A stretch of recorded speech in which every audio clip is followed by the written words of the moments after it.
warahmatullahi wabarakatuh. Salam sejahtera untuk kita semua. Halo semua, saya Sri Rezeki Mono Arfa, mahasiswi program studi Hukum Bisnis Universitas Dumoga, Kota Mobagu.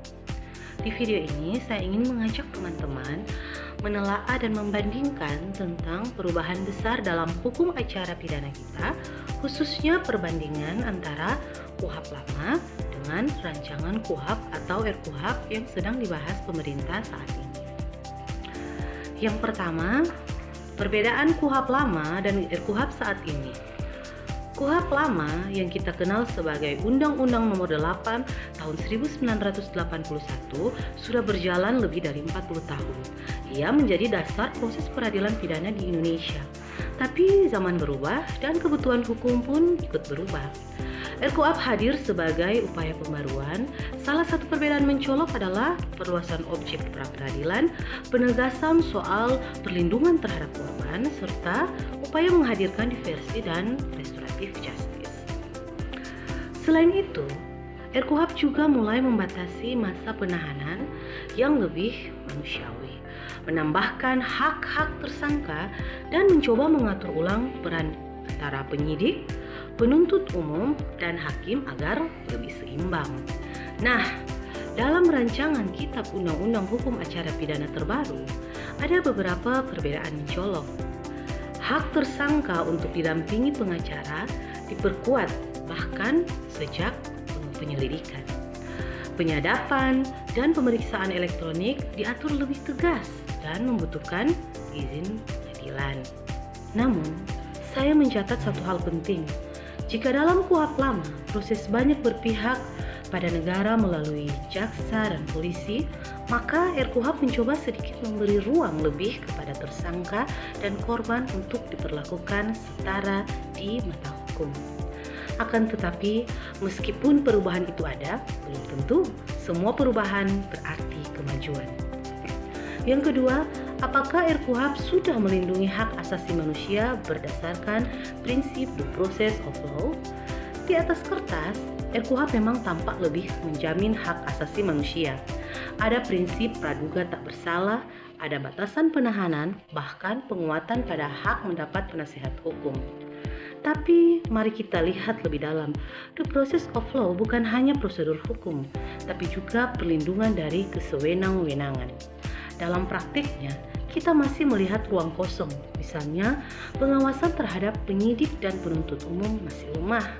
Banyak kasus di mana tersangka kehilangan akses terhadap bukti yang bisa membebaskan dirinya, dan itu tidak diakomodasi secara tegas dalam RKUHP. Prinsip keadilan substantif tidak cukup hanya dengan formalitas. Ia harus menyentuh hak terdalam manusia untuk bebas dari penyiksaan, intimidasi, atau manipulasi bukti. Di satu sisi, RKUHP memang sudah menunjukkan niat untuk menjamin hak asasi manusia. Misalnya, tersangka berhak diam, dan itu diakui. Ada upaya pembatasan terhadap penahanan tanpa alasan jelas. Prosedur penyadapan tidak bisa sembarangan, wajib izin hakim. Tapi, apakah ini cukup? Menurut saya belum. Mengapa?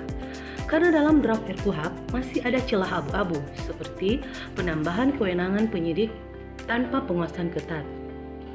Ini berpotensi menyimpang dari prinsip due process dan justru menghidupkan kembali praktik kriminalisasi terhubung.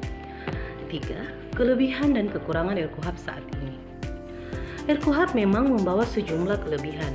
RKUHP lebih adaptif terhadap perkembangan teknologi digital. Ia memperkuat posisi korban, termasuk hak untuk didengar dan mendapat restitusi.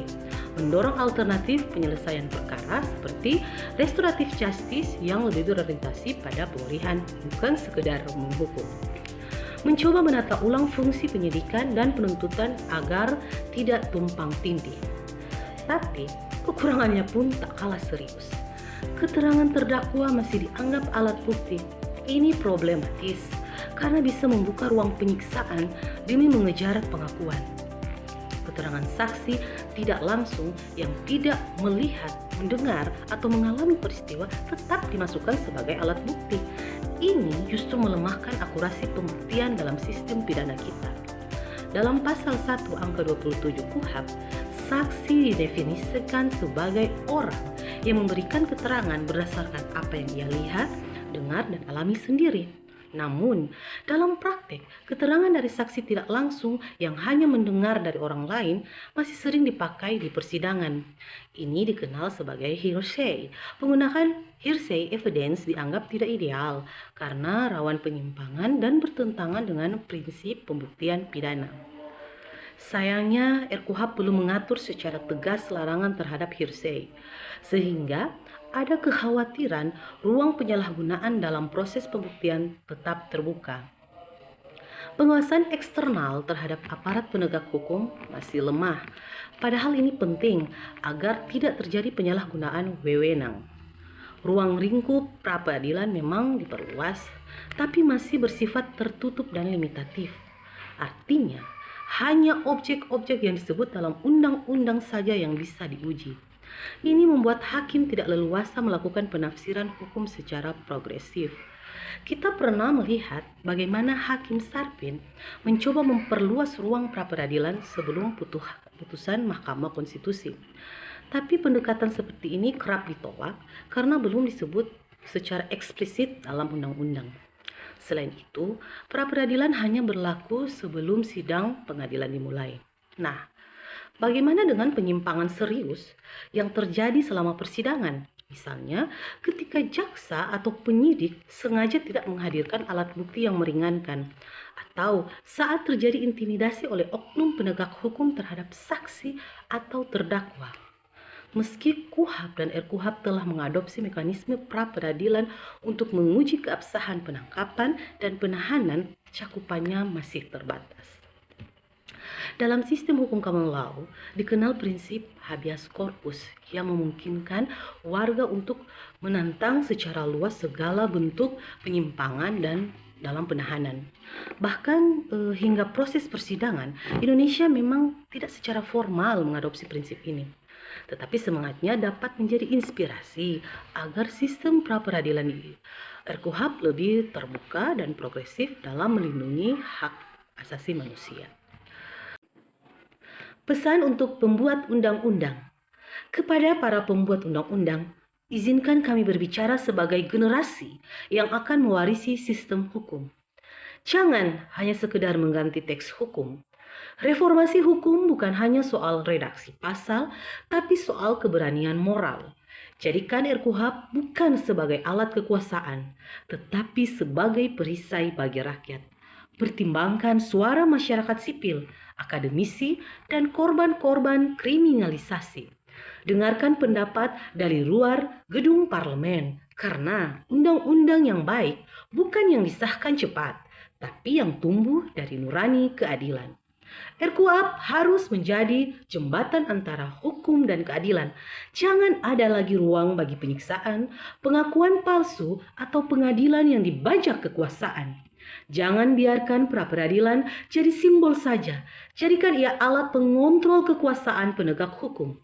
Jangan biarkan keterangan terdakwa dipaksa. Dan jangan lagi mengandalkan saksi yang hanya katanya. Kami berharap RKUHP menjadi pondasi sistem hukum yang adil, transparan, dan manusiawi. Jadikan hukum acara pidana Indonesia sebagai penjaga martabat manusia, bukan sekedar prosedur. Sekian refleksi saya tentang KUHP lama dan RKUHP saat ini. Mari kita dorong lahirnya sistem hukum acara pidana yang adil, manusiawi, dan akuntabel. Terima kasih telah menonton. Salam keadilan untuk semua. Saya Sri Rezeki Mono Arfa pamit undur diri. Wassalamualaikum warahmatullahi wabarakatuh.